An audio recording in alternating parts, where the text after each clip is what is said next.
Okay, we're going to continue on in our Father's Word. This is Deuteronomy 32, verse 42.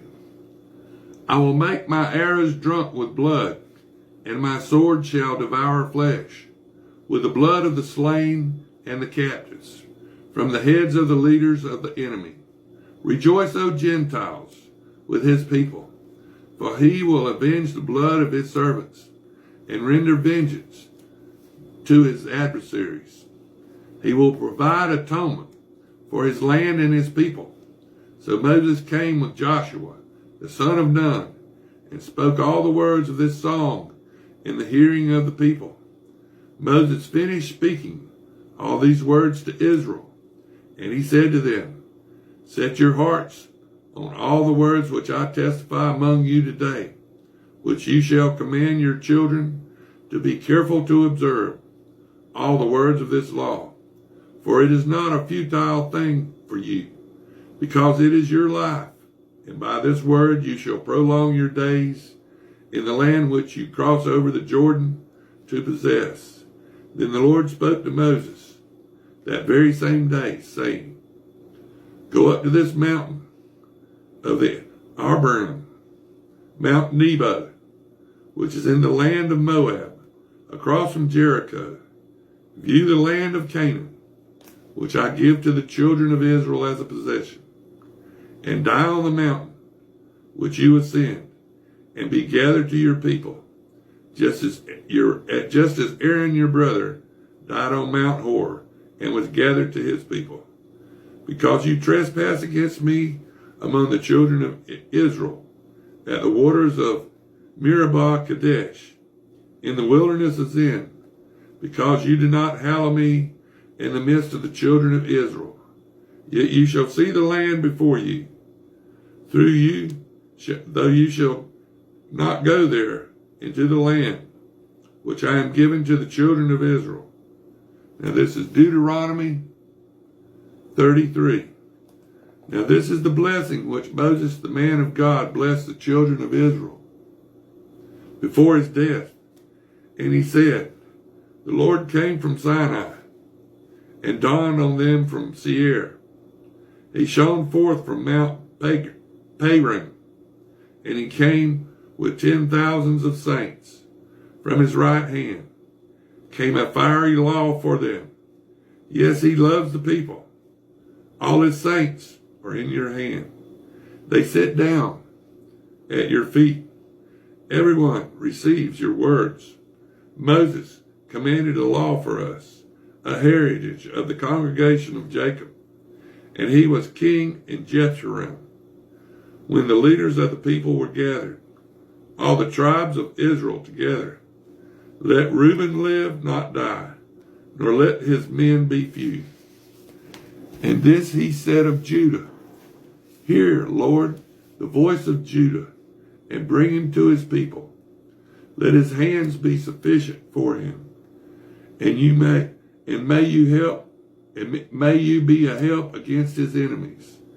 And of Levi, he said, let your Thummim and your Urim be with you, you Holy One, whom you tested at Massah, and with whom you contended at the waters of Meribah, who says of his father and his mother, I have not seen them, nor did he acknowledge his brothers, or know his own children, for they have observed your word and kept your covenant. They shall teach Jacob your judgments, and Israel your law. They shall put increase before you, and a whole burnt sacrifice on your altar. Bless his substance, Lord, and accept the work of his hands. Strike the loins of those who rise against him, and of those who hate him, that they rise not again. Of Benjamin, he said, the beloved of the Lord shall dwell in safety by him, who shelters him all the day long, and he shall dwell between his shoulders. And of Joseph, he said, blessed of the Lord is his land, with the precious things of heaven, with the dew and the deep lying beneath, with the precious fruits of the sun, with the precious produce of the mounts, with the best things of the ancient mountains, with the precious things of the everlasting hills, with the precious things of the earth and its fullness, and the flavor of him who dwelt in the bush. Let the blessing come on the head of Joseph, and on the crown of the head of him who was separate from his brothers. His glory is like a firstborn bull, and his horns like the horns of the wild ox. Together with them he shall push the peoples to the ends of the earth. They are the 10,000s of Ephraim, and they are the thousands of Manasseh. And of Zebulun he said, Rejoice, Zebulun, in your going out, and Issachar in your tents. They shall call the peoples to the mountain.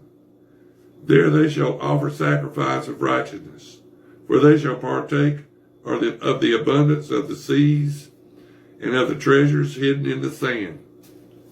And of Gad he said, Blessed is he who enlarges Gad. He dwells as a lion, and tears the arm and the crown of his head.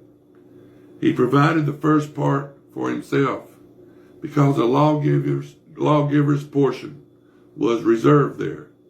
He came with the heads of the people. He administered the justice of the Lord, and his judgments with Israel. And of Dan he said, Dan is a lion's whelp. He shall leap from Bashan. And of Naphtali he said, of Naphtali, satisfied with favor, and a full of the blessings of the Lord, possess the west and the south. And of Asher he said, Asher is the most blessed of sons. Let him be favored by his brothers, and let him dip his foot in oil. Your sandals shall be iron and bronze. As your days, so shall your strength be. There is no one like the God of Jeshurun, who rides the heavens to help you. And in his excellency on the clouds, the eternal God is your refuge, and the understanding are the everlasting arms. He will thrust out the enemy from before you, and will say, Destroy, and Israel shall dwell in safety. The fountain of Jacob alone, in a land of grain and new wine. His heavens shall also drop dew. Happy are you, O Israel, who is like you, a people saved by the Lord, the shield of your help, and the sword of your majesty. Your enemies shall submit to you, and you shall tread down their high places. Now this is Deuteronomy 34. Then Moses went up from the plains of Moab to Mount Nebo, to the top of Pisgah, which is across from Jericho. And the Lord showed him all the land of Gilead, as far as Dan, all Naphtali, and the land of Ephraim and Manasseh, all the land of Judah, as far as the western sea, to the south, and the plain of the valley of Jericho, the city of palm trees, as far as Zoar. Then the Lord said to him, This is the land of which I swore to give Abraham, Isaac, and Jacob, saying, I will give it to your descendants. I have caused you to see it with your eyes, but you shall not cross over there. So Moses, the servant of the Lord, died there in the land of Moab, according to the word of the Lord. And he buried him in a valley in the land of Moab, opposite Beth Peor, but no one knows his grave to this day. Moses was 120 years old when he died, and his eyes were not dim, nor his natural vigor diminished. And the children of Israel wept for Moses in the plains of Moab 30 days. So the days of weeping and mourning for Moses ended. And now Joshua, the son of Nun, was full of spirit of wisdom, For Moses had laid his hand